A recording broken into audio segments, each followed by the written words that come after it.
In today's video, I'm going to teach you how to remove Calendly from Outlook. If you've integrated your Calendly account with Outlook but have decided it's time to part ways, you're in the right place. We'll walk you through the process, making it as simple and streamlined as possible. So, let's get started. First, open your web browser and navigate to the Calendly homepage. If you're not already logged in, you'll need to enter your credentials to access your account. Make sure you're on the home dashboard, where all the action begins.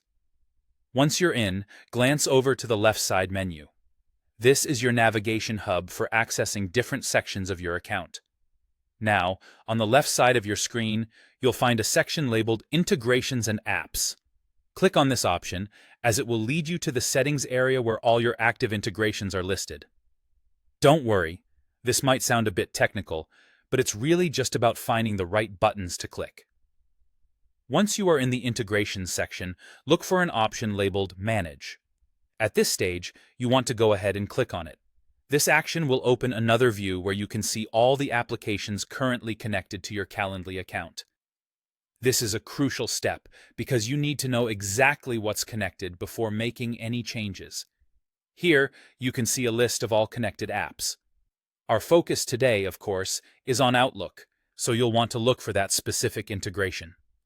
If you've connected multiple calendars or external apps, take a moment to scroll through and make sure you locate the Outlook icon.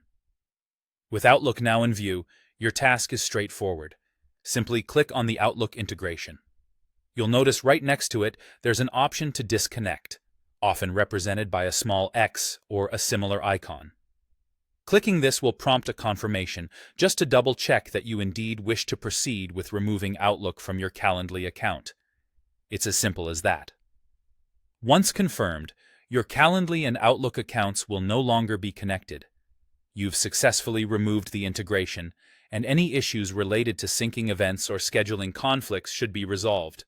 Remember, disconnecting an app doesn't delete your accounts or data. It merely stops the sync process.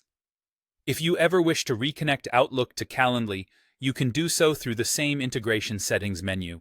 Thanks for joining me today, and I hope you found this guide useful. Don't forget to like and subscribe for more helpful tutorials.